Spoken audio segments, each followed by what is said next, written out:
우리가 잘 아는 이솝 우화의 이야기 한 토막입니다. 까마귀가 운이 좋게도 큼지막한 고기 한 덩어리를 입에 물고 먹으려고 나뭇가지에 앉았습니다. 이제 막 고기를 집어 삼키려고 하는 그 찰나에 그 나무 밑에 있던 여우가 까마귀를 향해서 말을 걸었습니다. 세상에 너같이 목소리 좋은 새는 내가 본 적이 없어. 너의 그 아름다운 목소리로 노래를 한번 불러주지 않으렴? 하고 여우가 까마귀에게 말을 건넸죠. 까마귀는 굉장히 기분이 좋아졌습니다. 마음이 우쭐해져서 고개를 쳐들고 소리를 질러댔는데 한참을 질러댔습니다. 그런 다음 구해왔던 고기 덩어리를 먹으려고 살펴보니까 사라진 겁니다. 정신을 차리고 보니까 이미 여우가 까마귀 입에서 떨어진 그 고기 덩어리를 들고 도망가 버리고 난 다음이었습니다. 여러분, 이솝 우화는 그런 것 같아요. 들을 때는 아는 이야기 같은데 평소에는 생각을 잘 하지 못하는 이야기, 그게 우화인 듯 싶습니다. 우화가 다 그렇듯이 특히 이솝 우화에 나오는 까마귀는요, 사실은 까마귀 이야기가 아니라 바로 인간의 이야기죠. 오늘 본문은 히스기야 왕의 마지막 이야기를 우리에게 전해주고 있습니다.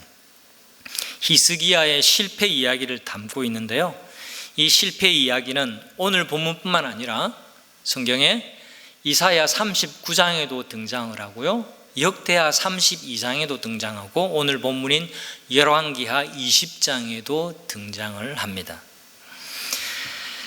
성경 세 군데에서나 강조하는 히스기야의 실패 이야기를 통해서 과연 우리가 배워야 할 것이 무엇일까요? 오늘 거기에 귀를 기울여 보기를 원합니다. 먼저 우리는 히스기야의 이야기를 통해서 성공한 뒤에 변질되기 쉬운 존재가 바로 우리라는 사실을 기억하는 것이 중요합니다. 히스기야 왕은 다윗과 요시야 왕과 함께 남유다에서 손꼽히는 왕이었습니다. 20명의 왕이 분열왕국 시대 때, 통일왕국 분열왕국 시대 때 다 있었는데요, 그 중에 3대 왕을 꼽으라고 한다면 다윗, 히스기야, 요시야 이렇게 꼽을 수 있을 정도로 히스기야 왕은 선한 왕이었고 믿음이 좋았던 왕이었고 본받을 만한 왕이었습니다. 18장 5절 히스기야에 관한 기록이 18장, 19장, 20장에 걸쳐서 길게 기록이 되어 있는데요, 18장 5절에는 이렇게 말하고 있습니다. 그가 주님을 신뢰했는데 유다 왕 가운데서도 전에도 후에도 그만한 왕이 없었다. 하나님을 신뢰하는 그 측면만 본다면 히스기야를 능가할 왕이 없었다라고 그렇게 기록할 정도였습니다. 이렇게 기록될 정도로 히스기야는 신실한 왕이었습니다. 하지만 오늘 본문은 의미심장하게 시작을 하고 있습니다. 그때에라고 시작을 하죠. 여러분, 여기서 말하는 그때에는 언제를 이야기하고 있을까요? 바로 앞장을 참고해 보면 되는데요, 히스기야가 죽을 병에 걸렸다가 하나님의 은혜로 그 병에서 회복되고 난 다음 그때에를 의미합니다. 며칠 살지 못할 것이라는 그 경고가 있었음에도 불구하고 하나님께서 그의 기도를 들어주셔가지고 15년 동안 히스기야의 생명을 연장시켜 주시죠. 그 응답을 받고 히스기야는 누웠던 자리에서 훌훌 틀고 일어납니다. 문제는 그 다음입니다. 이 일이 있고 난 뒤에 바로 그 무렵에 바벨론에서 사절단이 히스기야에게 도착을 하게 됩니다. 그것도 바빌론 나라의 왕의 친서와 어마어마한 예물을 가지고 사절단이 히스기야 왕에게 찾아와서 조아리고 예물을 드리면서 존경을 표시하고 염려해주고 축하해 주었던 겁니다. 겉으로 드러난 명분은 히스기야 왕이 병에서 나았다, 죽을 뻔했지만 다시 생명이 연장되었다라는 것을 말하는 것이었지만 사실은 속셈이 따로 있었습니다. 강대국 아수르를 대항하는 연합전선, 연합동맹을 맺자는 것이었죠. 자, 이 당시 이미 북쪽 이스라엘은 아수르에 완전히 멸망된 때입니다. 그리고 그 주변의 나라 모압, 암몬, 시리아, 이 모든 나라를 다 능가하는 최강대국이 있었는데 그 나라가 바로 아수르였습니다. 이 최강국 아수르에 대항해서 나머지 나라들이 대항을 해보고자 했던 겁니다. 특히 새롭게 발흥해서 일어나고 있는 또 다른 신흥 강국인 바벨론 나라에서 먼 나라 유다 나라까지 와서 우리 한번 함께 연합전선을 구축해서 아수르랑 한번 맞서 봅시다라는 제안을 했던 거죠. 늘상 아수르의 위협과 또 다른 저물어 가는 제국이었지만 아래쪽으로는 이집트의 위협 속에서 시달리던 히스기야였습니다. 이제 반아수르 전선을 형성하는 데 있어서 능력을 인정받고 또 주도권을 갖는 기회가 되겠다라는 생각에서 찾아온 사절단이 너무너무 반가웠던 겁니다. 그들이 너무너무 반가워서 히스기야는 보물창고와 무기고 또 다른 일반 창고들의 문을 활짝 열고 있는 대로 다 보여줍니다. 13절은 어떻게 그것을 묘사하고 있는지 한번 보실까요? 여러분, 13절 이렇게 되어 있습니다. 모든 것을 그들에게 다 보여주었다. 사절단 말입니다. 바벨론에서 찾아왔던 사람들 말입니다. 의도를 가지고 찾아왔던 사람들 말입니다. 이 당시는 몰랐지만 나중에 이 나라를, 남유다를 완전히 멸망시킬 나라 그 바벨론 사람들이 찾아왔을 때 계속 보여주시죠. 그들에게 모든 것을, 13절입니다. 모든 것을 그들에게 다 보여주었다. 하나도 빠짐없이 모두 다 보여주었다.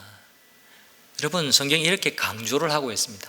하나도 빠짐없이 모조리 모두 다 그들에게 보여주었다. 완전히 무방비 상태입니다. 그런데 하나님은 이 일을 가볍게 보지 않으십니다. 이사야를 보내셔서 하나님이 이렇게 물으시죠. 그들이 무엇을 보았습니까? 히스기야가 이렇게 대답합니다. 이제 15절입니다. 히스기야가 이렇게 대답하였다. 같이 한번 읽어볼까요? 그들은 나의 궁궐 안에 있는 모든 것을 보았고 나의 창고 안에 있는 것도 그들이 못 본 것이 하나도 없습니다. 여러분, 제가 일부러 표시해 놓았습니다만 히스기야의 말 속에 스며 있는 불신앙과 교만을 잘 발견하시기를 바랍니다. 하나님이 괜히 지금 마음이 언짢으신 게 아니에요. 괜히 이사야를 보내셔서 그들이 무엇을 보았고 무엇을 말했으며 당신은 그들에게 어떤 것을 보여주었습니까? 라고 책망하고 있는 대화 가운데 나온 이야기입니다. 히스기야가 이렇게 대답합니다. 그들은 나의 궁궐 안에 있는 모든 것을 보았고 나의 창고 안에 있는 것들도 그들이 못 본 것이 하나도 없습니다. 이전에 없던 강조가 나오고 있어요. 여러분, 생각해 보십시오. 히스기야는 지금 덤으로 사는 세월을 보내고 있습니다. 그에게 없던 15년을 하나님으로부터 선물 받고 덤으로 사는 인생이었어요. 그런데 그의 행사, 그의 행동과 그의 사고 속에는 하나님을 향한 감사와 은혜에 대한 고백이 묻어 나오고 있지 않습니다. 내 창고, 내 보물, 내 성을 두루 돌아다니면서 내가 보여줄 수 있는 모든 것을 이들에게 다 보여주었습니다. 자랑스러운 듯이 말입니다. 그는 나의 궁궐, 내 창고, 나의 보물, 내 나라라고 말하죠. 어깨에 힘이 잔뜩 들어가 있습니다. 우쭐해하고 있어요. 결국 하나님은 이사야를 통해서 예언의 말씀을 주시죠. 그래, 네가 그렇게 말한 것처럼 그렇게 자랑거리로 여기는 너의 궁, 너의 모든 은과 금과 폐물, 너의 모든 것이 나중에 바벨론으로 모두 다 옮겨갈 거다.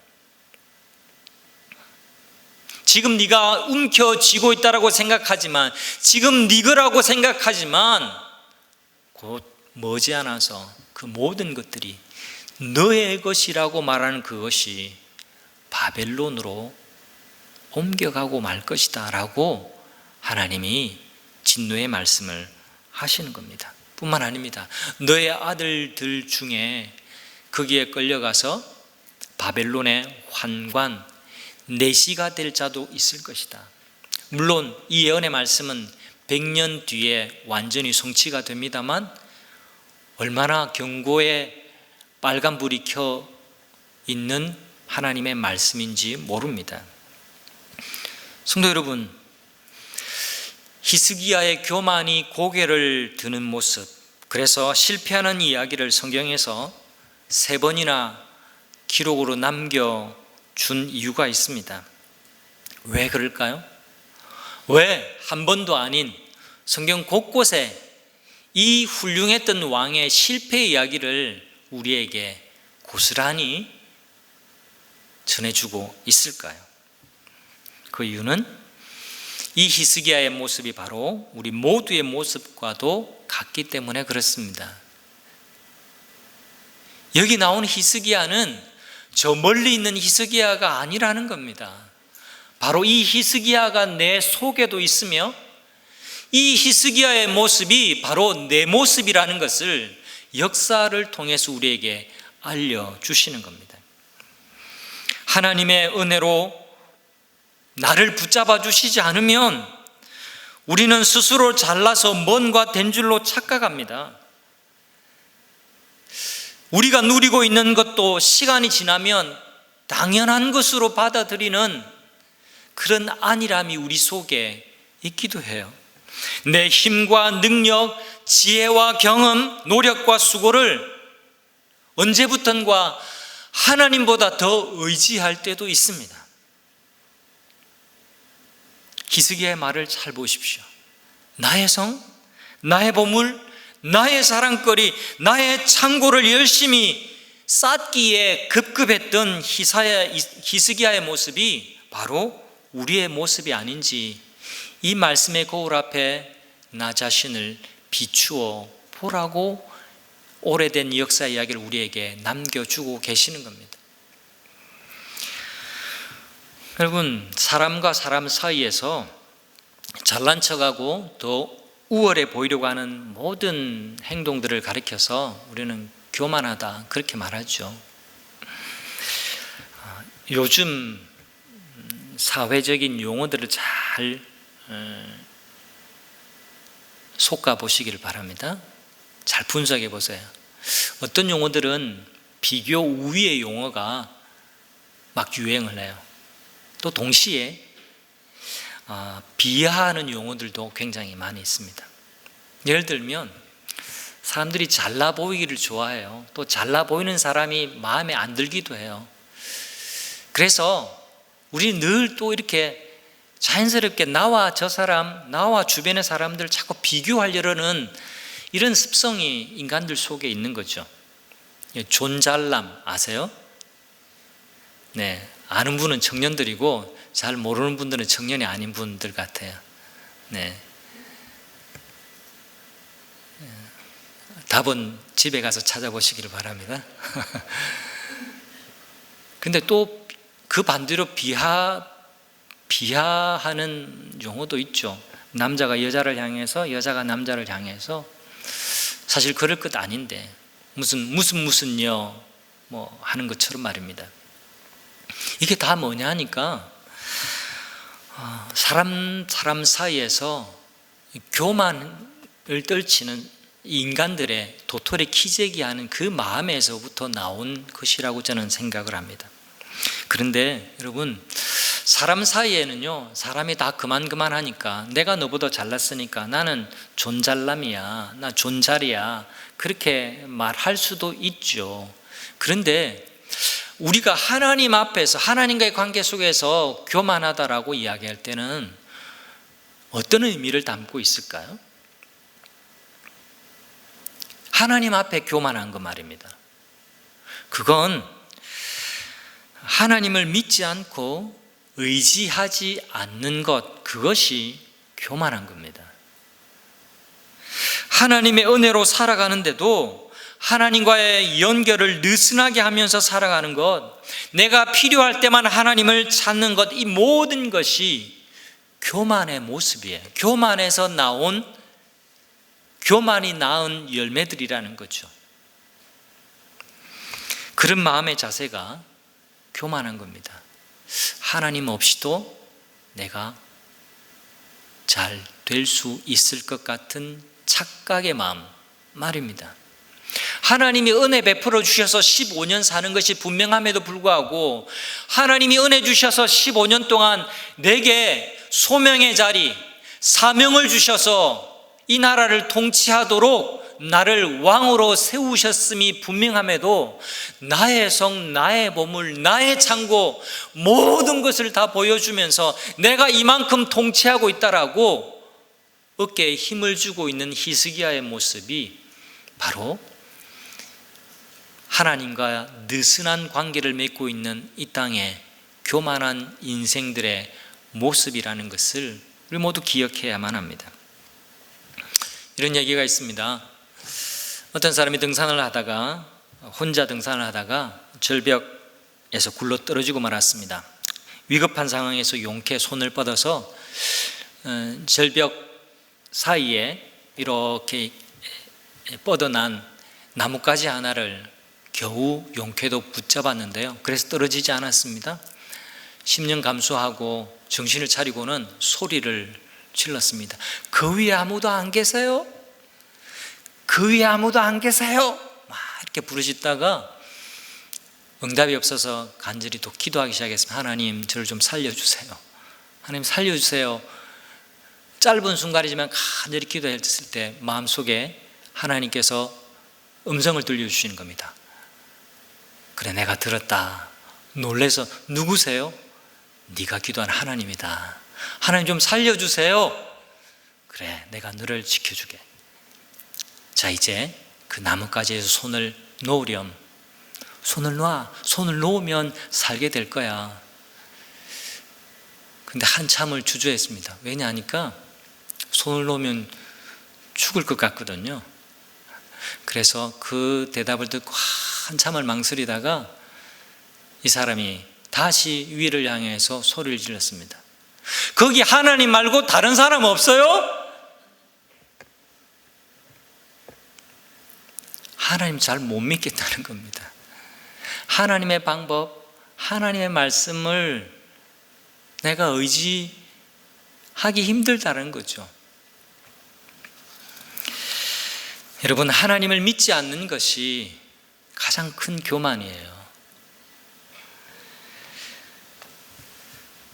여러분, 이 이야기를 통해서 우리가 또 배워야 할 것이 있습니다. 은혜에 감사하는 자리를 지키는 것이 영적 전쟁에서 이기는 것입니다. 같은 내용을 기록하고 있는 평행 본문인 역대하 32장은요 이렇게 말씀을 합니다. 성경 구절 한번 띄워주실까요? 그 무렵에 히스기야가 병이 들어 거의 죽게 되었는데 히스기야가 주님께 기도하니 주님께서 그에게 응답하시고 회복될 것이라 하는 징조를 보여주셨다. 그러나 히스기야가 어떻게 해요? 교만한 마음으로 받은 바 은혜에 감사하지 않으므로 하나님의 진노가 히스기야와 유다 백성과 예루살렘 주민에게 내렸다. 여러분, 하나님이 보실 때에 교만한 마음은 어떤 마음이냐? 은혜에 감사하지 않는 마음이라는 겁니다. 이 25절의 구절 속에서 표현하는 교만함의 증거, 교만함의 증상이 무엇인지 잘 보세요. 감사하지 않는 것, 그것이 히스기야의 교만한 모습이라고 말씀을 하고 있는 겁니다. 여러분, 겸손과 교만의 차이를 잘 정리해 보는 게 필요합니다. 겸손한 사람은 어떤 사람일까요? 어떤 사람이 겸손한 사람일까요? 상대방을 대할 때 고개를 들구고 자세를 낮추고 나는 아무것도 아닙니다 라고 말하면서 자신을 낮추어서 생각하는 사람이 겸손한 사람일까요? 아닙니다. 그것은 진짜 겸손을 나타내는 모습이 아닙니다. 진짜 겸손한 사람은요, 모든 상황에 전적으로 하나님을 의지하는 사람이 겸손한 사람입니다. 그러면 교만한 사람은요, 어떤 것이 교만한 사람의 특징일까요? 반면에 교만한 사람은 그 반대로 어느 정도 내가 하나님을 알고 내가 하나님을 섬기고 하나님을 사랑한다라고 말하기는 하지만 내 방식대로 행동하고 내 방식대로 생각하는 사람, 그 사람이 교만한 사람입니다. 정리해서 말하면 교만의 뿌리는요, 간단히 말해서 하나님으로부터의 독립이에요. 독립적으로 하나님과 상관없이 나는 생각할 수 있고 살 수 있고 일을 추진할 수 있고 내가 알아서 일을 척척해 나갈 수 있다라고 생각하고 행동에 옮기는 사람이 교만한 사람입니다. 교만은 하나님으로부터의 독립이고 겸손은 하나님께 의존입니다. 의존이라는 단어 자체는 굉장히 긍정적인 독립된 단어는 아니지만 하나님께 의존하는 것은 굉장히 좋은 표현이에요. 하나님께 의존하는 것은 강조하면 강조할수록 우리 삶을 더욱 풍성케 하고 더욱 안전하게 만들어 갑니다. 여러분, 교만은 하나님으로부터의 독립이고 겸손은 하나님께 의존하는 것, 이것이라는 것을 21세기 청년의 버전으로 간단하게 표현하면 이거죠. 집 떠나면 개고생이다, 이겁니다. 여러분, 개고생이라는 개는요, 비속어가 아니라는 걸 여러분 참고해 주시면 좋겠습니다. 그런 개가 아니에요. 이건 표준어입니다. 매우라는 굉장이라는 뜻을 담고 있는, 또 하찮다라는 뜻을 담고 있는 표준어 단어입니다. 여러분, 누가복음 15장에는 아버지의 집을 떠난 탕자 이야기가 나옵니다. 그 이야기가 집 떠나면 개고생이라는 것, 하나님을 의지하지 않고 아버지와 연결된 삶을 끊고 자기 마음대로, 자기 독립적으로, 자기 뜻대로, 자기 생각대로, 자기 의지대로 살려고 했던 그 탕자의 삶이 어땠는지 성경이 우리에게 잘 설명해 주고 있습니다. 요즘 제 마음에 울림이 있는 찬송은 이겁니다. 우리 특별히 3교회 청년 찬양팀이 찬양을 또 은혜 가운데 잘 해주시는데요, 찬송가도 참 은혜가 될 때가 있어요. 찬송가 543장에 보면 이런 찬송입니다. 어려운 일 당할 때 나의 믿음 적으나 의지하는 내 주를 더욱 의지합니다. 세월 지나갈수록 의지할 것뿐일세 무슨 일을 당해도 예수 의지합니다. 3절은 이렇습니다. 밝을 때의 노래와 어두울 때의 기도로 위태할 때 도움을 주께 간구합니다. 세월 지나갈수록 의지할 것뿐일세 무슨 일을 당해도 예수 의지합니다. 인생을 살아보면 살아볼수록 나 스스로 독립된 삶을 살 수 있는 존재가 아니라 더욱 하나님을 의지할 수밖에 없는 존재라는 것을 더욱더욱 절감하게 되죠. 그 고백을 담은 찬송이 543장 찬송이 아닌가 그렇게 생각을 합니다. 여러분, 세월 지나갈수록 여기 청년 아니신, 청년 비슷하게 생기신 장년 여러분, 이 고백이 여러분의 고백이시기도 합니까? 살아보면 살아볼수록 내 힘이 아니라 하나님의 도우심 아니고서는 살 수 없다라는 것을 절감하지 않으십니까? 그 깨닫는 자리가 바로 겸손한 자리입니다. 그 깨닫는 자리가 정말 하나님이 기뻐하시는 자리고요, 그 깨닫는 자리가 정말 하나님과 컨택하는 자리인 거죠. 성도 여러분, 기억하십시다. 하나님은요, 겸손의 문을 통해서 우리 삶에 들어오시고요, 사단은 교만의 문을 통해서 우리를 찾아옵니다. 사단은 언제나 은혜에 감사하지 않는 그 교만한 틈으로 들어와서 하나님의 사람을 무너뜨리려고 해요. 여러분, 히스기야를 생각해 보십시오. 히스기야가 진짜 자랑해야 했던 것은 자기의 성, 자기의 무기고 자기의 보물창고가 아니었습니다. 히스기야가 정말 바벨론의 사절단에게 보여주고 자랑해야 했던 것은 히스기야만이 경험했던 놀라운 은혜의 자리였습니다. 하나의 은혜의 자리는요, 아시리아 왕이 그 사네립이 쳐들어왔을 때에 모욕적인 편지를 왕에게 보냅니다. 그리고 온 백성들이 그것을 다 읽을 수 있도록 그 편지를 보냈어요.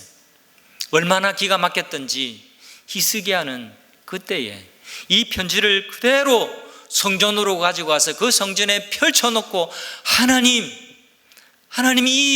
하나님을 알지 못하는 우리의 대적, 이 아수르 왕 사네립이 이렇게 모욕하고 우리를 모욕하고 하나님을 무시하는 이 편지, 하나님 보십시오. 하나님 불쌍히 여겨주세요. 하나님 도와주세요. 이 풍전등화와 같은 이 나라의 앞날을 하나님이 지켜주세요. 간절히 기도했습니다. 이렇게 기도하는 히스기야의 기도를 하나님 들으시고 어떤 일이 벌어졌습니까? 그날 밤에 18만 5천 명의 아수르 군대가 한꺼번에 몰살하고 맙니다. 여러분, 전쟁사에 이런 일들이 있었나요? 없었습니다. 한두 명도 아니고 18만 5천 명이 일순간에 몰살되니까 아수르 왕 사네립이 놀라서 유다를 떠나버립니다. 힘 하나 안 들이고 그 전쟁에서 나라를 구한 사람이, 자기 힘이 아니라 하나님을 의지해서 그 백성들을 구한 사람이 바로 히스기야였습니다. 어떻게 이 사건을 잊을 수 있어요? 바벨론의 사절단이 왔을 때 그 성전을 보여주어야만 했습니다. 하나님이 이 전무후무한 전쟁 역사 가운데 함께 하셨던 그 놀라운 증거들, 우리는 칼과 창과 방패와 병거를 의지하는 하나님의 백성들이 아니라 전쟁은 하나님께 속했다는 것을 믿고 하나님께 우리의 목숨을 맡겨드리고 하나님을 의지했던 자리가 바로 이 성전입니다. 우리는 이 성전을 자랑합니다 라고 했어야 했습니다. 또 하나 히스기야가 자랑했어야 했던 곳은 성전과 더불어서 그가 생명의 연장을 허락받은 그 자리입니다. 얼굴을 벽으로 향하고 눈물로 기도했던 그곳, 죽음의 자리가 생명의 자리가 되고 절망의 자리가 소망의 자리가 된 그 사건, 그 자리를 자랑했어야 했습니다. 여러분, 생각해 보면 히스기야만큼 간증이 많은 사람도 없어요. 죽을 병에 걸렸지만 간절한 기도의 결과로 하나님이 그의 기도를 들어주셔서 15년 삶을 덤으로 선물로 받았습니다. 그것도 증거를 보여달라고 해서 여러분, 해시계가 10도나 뒤로 물러나오는 성경에 없던 놀라운 표징까지 하나님께서 보여주셨습니다. 말씀드린 대로 18만 5천 명이 하룻밤에 일순간에 몰살당하다니요. 그건 사람이 한 일이 아니었습니다. 나라는 그렇게 지켜지는 것이라는 것을 그가 두 눈으로 목도했습니다. 그가 병에 나은 것도 어쩌다 나은 것이 아니라 하나님이 분명히 죽을 것이라고 했다가 하나님께서 불쌍히 여기셔서 살려주신 것이 분명했습니다. 해시계가 뒤로 10도 물러나는 것이 바로 그것을 의미하는 겁니다. 사랑하는 청년 여러분, 사랑하는 성도 여러분, 히스기야 왕 이야기 속에 있는 역사를 우리가 함께 살펴보았습니다. 에드워드 헬릿 카라는 분은요, 역사에 대해서 이렇게 설명을 했습니다. 역사란 무엇이냐? 역사란 무엇이냐? 역사는 현재와 과거가 대화하는 것이다. 이렇게 설명을 했어요. 여러분, 간단한 설명이지만 여러분 잘 생각해 봐야 됩니다. 역사란 뭐냐? 현재와 과거가 서로 말을 걸고 대화하는 거라는 겁니다. 현재가 과거에게 말을 걸어서 물어보는 겁니다. 그땐 왜 그랬냐고. 그러면 과거가, 이 역사의 이야기가 오늘을 살아가고 있는 우리들에게, 현재에게 이렇게 말하는 겁니다. 그래서 그랬다고. 그래서 그랬다고. 결국 역사를 자세히 살피는 이유는요, 과거를 조명해 봄으로 현재를 발견하는 데 있습니다. 더 나아가서 미래를 더 나은 미래로 만들려고 하는데 역사를 살피는 이유가 있습니다. 그 옛날의 히스기야의 이야기와 오늘날에 내가 대화해 보는 시간을 가져보면 좋겠습니다. 우리는 하나님께 어떤 은혜를 입었습니까? 당신은 하나님께 어떤 은혜를 받았습니까? 그걸 생각해 보는 것이 중요합니다. 지금까지 살아오면서 하나님이 우리에게 베풀어 주셨던 은혜가 너무너무 많지 않습니까? 너무너무 크지 않습니까? 하나님을 더욱 의지하고 사랑하는 간증의 삶을 살고 있는지 나 자신을 살펴볼 수 있는 기회가 될 수 있기를 간절히 바랍니다. 하나님이 아니라 눈에 보이는 다른 사람, 그 다른 사람에게 기대고 인맥이나 내가 스스로 쌓아 올리는 스펙의 가치를 두며 살고 있지는 않은지 과거의 이야기가 현재를 살아가고 있는 나에게 대화를 걸고 있는 겁니다. 현재 오늘을 살고 있는 당신은 어떻게 살고 있냐고 묻고 있는 겁니다.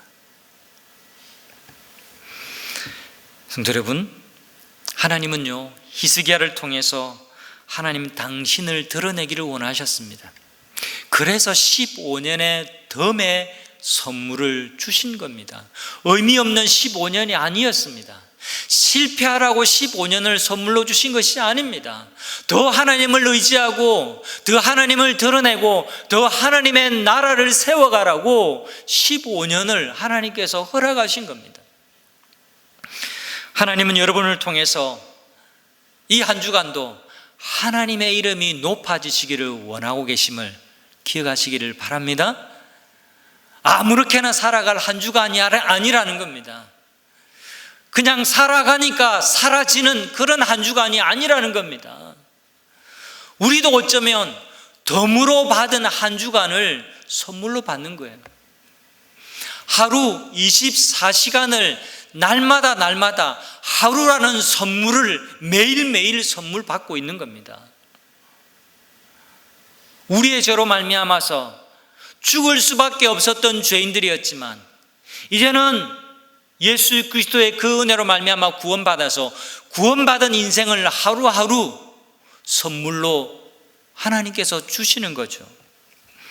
모든 일에 무슨 일을 만나든지 주님을 의지하는 우리 모두가 될 수 있기를 간절히 소원합니다. 하나님을 의지하십시오. 하나님을 힘써 의지하는 사람은 모든 일에 하나님을 자랑합니다. 내 성, 내 보물, 내 창고, 내 스펙, 내가 가진 것, 내 돈, 여기에 인생의 가치를 걸고 살지 않습니다. 하나님이 내게 베푸신 그 은혜의 고귀함을 생각하고 더더욱 하나님을 의지하고, 바벨론이 아니라 또 다른 연합전선이 아니라 내 인생을 책임져 주시는 진짜 해답이 되시는 하나님을 더욱 의지하게 된다는 겁니다. 하나님과 연결된 한 주간을 더 풍성한 은혜 가운데 살아가는 우리 모두가 될 수 있기를 우리 주님의 이름으로 축원합니다.